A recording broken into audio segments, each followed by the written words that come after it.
আমি পায়েল সরকার। আমার স্বামী মারা যান বিয়ের ৬ মাসের মধ্যে। আমার বাবা খুবই গরিব।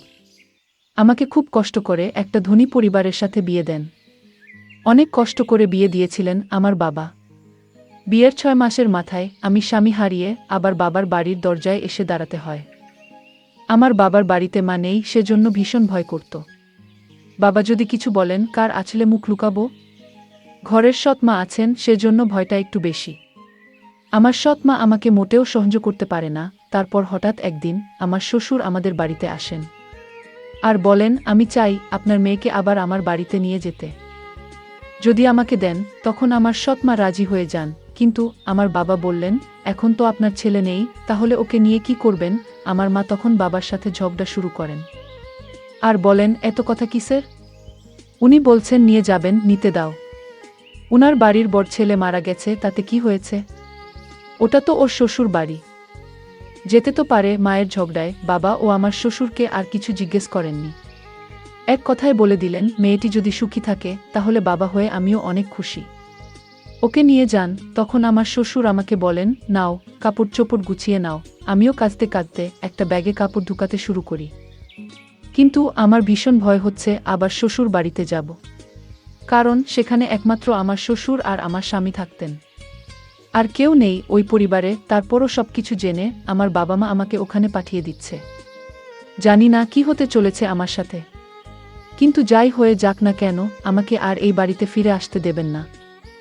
আমার সৎ মায়ের সমস্ত অন্যায় অত্যাচার সহ্য করে আমার শ্বশুরের বাড়িতে থাকতেই হবে। আমি শ্বশুরের বাড়িতে পৌঁছানোর পর আমি আমার ঘরে জামাকাপড় পাল্টাচ্ছিলাম। তখন আমার শ্বশুর এসে আমার ঘরে ঢুকেন আর বলেন, বৌমা যাও তো, একটু চা করে নিয়ে আসো। শ্বশুরের কথায় আমি তাড়াতাড়ি রান্নাঘরে গিয়ে চা করে নিয়ে আসি। আমি আর শ্বশুর বসে বসে চা খেতে খেতে শ্বশুর আমাকে বললেন, তুমি তো জানো এই বাড়িতে আমি একদম একা। আমার ছেলে ছিল একমাত্র সন্তান। তোমার শাশুড়িও অনেক আগে মারা গেছে। সেজন্য আমি তোমাকে এই বাড়িতে নিয়ে এসেছি, যাহাতে আমি বুঝতে না পারি যে এখানে আমি একা আছি। আমি বললাম, বাবা একদম চিন্তা করবেন না, আমি তো আপনার পাশেই আছি, সবসময় আপনার পাশে থাকব, একদম মেয়ের মতো করে। তখন আমার শ্বশুর বলেন, আমি জানি তুমি আমার পাশে থাকবে, কারণ তোমার সৎ মা তোমাকে ওই বাড়িতে কখনো শান্তিতে থাকতে দেবে না। কিছুদিন এভাবে ভালোই কাটল। হঠাৎ ৮-৯ মাস পর একদিন রাতে আমি আমার রুমে শুয়েছিলাম। গভীর রাতে শুনি দরজায় টকটক আওয়াজ। তখন আমি বুঝতে পারি আমার শ্বশুর, কারণ এই বাড়িতে আমিও বাবা ছাড়া আর দ্বিতীয় কোনো মানুষ নেই। আর রাত ১২টার সময় ঘরে কে বা আসবে, বাবার কিছু দরকার ভেবে আমি দরজা খুলে দিলাম। দরজা খোলা মাত্র আমার শ্বশুর আমাকে জড়িয়ে ধরেন আর বলেন, বৌমা আমি পড়ে গিয়েছিলাম বাথরুমে, কোমরে ভীষণ ব্যথা পেয়েছি, যদি একটু মালিশ করে দিতে তাহলে হয়তো একটু আরাম পেতাম। আমি তখন আমার শ্বশুরকে বিছানায় শুইয়ে দেই ও ওনার ঘর থেকে গিয়ে মালিশ নিয়ে আসি। বাবার বয়স ৫২ বছর, কিন্তু ততটা বুড়ো হননি, এখনো জোয়ান মনে হয়। আমার স্বামী একটু অল্প বয়সে বিয়ে করেছিল, আর অল্প বয়সেই এই পৃথিবী থেকে চলে যেতে হলো। আমি বসে বসে শ্বশুরের কোমরে মালিশ লাগিয়ে দিচ্ছি। আমার শ্বশুর কেমন করে যেন আমার দিকে অদ্ভুতভাবে তাকাচ্ছিলেন। তখন আমার আরও বেশি ভয় লাগছিল। আমি বললাম, কি হয়েছে? আপনার কোমরে কি বেশি আঘাত পেয়েছেন? ডাক্তারকে ফোন করব? আমার শ্বশুর বলল, না বৌমা থাক, তুমি মালিশ করে দিচ্ছ, এতেই আমি অনেক আরাম পাচ্ছি, ডাক্তারকে আর ফোন করতে হবে না। শ্বশুরের এমন অদ্ভুত আচরণ দেখে আমি বলি, বাবা আপনি বরং এখানেই শুয়ে পড়েন, আপনার কোমরে ব্যথা নিয়ে কি করে ঘরে যাবেন? আমি বরং আপনার ঘরে গিয়ে ঘুমিয়ে পড়ি আমার কথা শুনে। আমার শ্বশুর বলে, এটা কি বলছো বৌমা? এই অবস্থায় আমাকে এই ঘরে একা ফেলে তুমি চলে যাবে? রাতে যদি আমার বাথরুমে যাওয়ার দরকার পড়ে তাহলে আমি একা একা কি করে যাব? তার চেয়ে বরং তুমি এখানেই শুয়ে পড়ো। বাবার কথায় আমিও ভয়ে ভয়ে আমার ঘরের সোফায় শুয়ে পড়ি। তখন আমার শ্বশুর আমাকে বলে, আমি চাইলে আবার বিয়ে করতে পারতাম, কিন্তু তোমার দিকে তাকিয়ে আমি আর বিয়ে করিনি।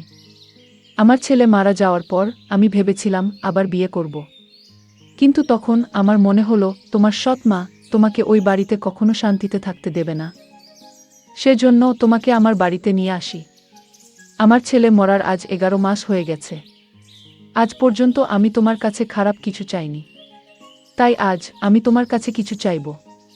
আশা করি আমাকে ফিরাবে না। তখন আমার শ্বশুর বলল, আমি চাই তুমি আমাকে বিয়ে করে নাও, তাহলে কেউ আর কিছু বলতে পারবে না। তখন আমি আমার শ্বশুরকে বলি, বাবা, আপনি এসব কি বলছেন? আপনি আমার বাবার মতন, আপনি আমার শ্বশুর, আর শ্বশুরের সঙ্গে কি বিয়ে সম্ভব? তখন বাবা বলেন, দেখো বৌমা, আমি মানছি যে একসময় আমি তোমার শ্বশুর ছিলাম, কিন্তু 11 মাস হয়ে গেছে তোমার স্বামীর মৃত্যুর। এখন আমাদের মধ্যে আর তেমন কোনো সম্পর্ক নেই। আর আমার দিকে দেখো তো, আমি কি এতটাই বুড়ো হয়ে গেছি যে আমি কিছু করতে পারবো না?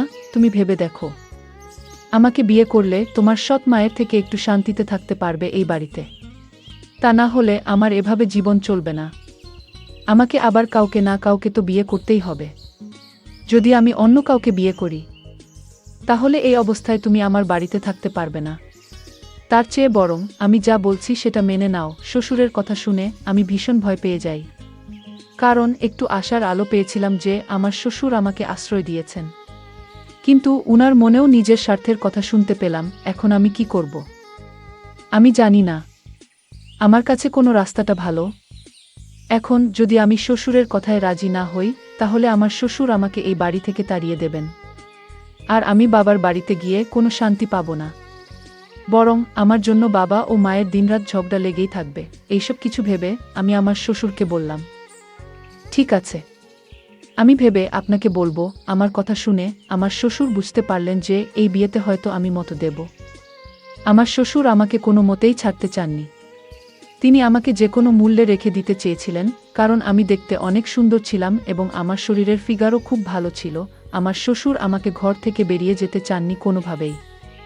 তিনি আমাকে জোর করে নষ্ট করতে চেয়েছিলেন, কিন্তু বিয়ে ছাড়া আমি আমার শ্বশুরের সাথে কোনো ধরনের সম্পর্কে যেতে পারবো না। আর এই বাড়িতে থাকতে হলে অবৈধ সম্পর্কে না জড়িয়ে বৈধভাবে থাকা বেশি উত্তম। সেজন্য আমি আমার শ্বশুরকে বললাম, ঠিক আছে, আমার বাবা মাকে আপনি বলুন, ওরা যদি চায় তাহলে আমি আপনাকে বিয়ে করতে রাজি। এই খবর শুনে পরের দিন সকাল হতে না হতে আমার শ্বশুর আমার বাবার কাছে ফোন দেন এবং সবকিছু খুলে বলেন। তখন পাশ থেকে আমার সৎ মা বলছিলেন, এত ভাবার কি আছে, বলে দাও আমরা রাজি। সৎ মা বলল, আমাদের সাথে যা সম্পর্ক ছিল সেটা অনেক আগে শেষ হয়ে গেছে। মায়ের কথায় বাবা ও একমত হলেন। শেষমেশ শ্বশুরকে বিয়ে করতে হলো আমাকে। বিয়ে করে বাসর ঘরে প্রথমে ছেলেকে, তারপর ছেলের বাবাকে খুশি করতে হলো আমাকে। কিন্তু আমার শ্বশুর আমাকে সারারাত যেভাবে খেল, তাতে আমার অনেক কষ্ট হয়েছে। আমার কাছে মনে হয়নি উনার 52 বছর বয়স, মনে হলো উনি 24 বছরের যুবক। আমার শ্বশুর খুব ভালো খেলোয়াড়। আমি সকালে খুঁড়িয়ে খুঁড়িয়ে হাঁটছিলাম, কারণ আমার শরীরের সব অঙ্গপ্রত্যঙ্গ ব্যথা হয়েছিল। তখন আমার মনে হলো যে এই পৃথিবীতে আমার মা বেঁচে থাকলে হয়তো আমাকে এত কষ্ট পেতে হতো না। মাকে যদি ভিক্ষা করে খেতে হতো, তখনও আমাকে এভাবে শ্বশুরের সাথে বিয়ে দিয়ে এই বাড়িতে থাকতে দিত না। বাবা যতই আপন হোক না কেন,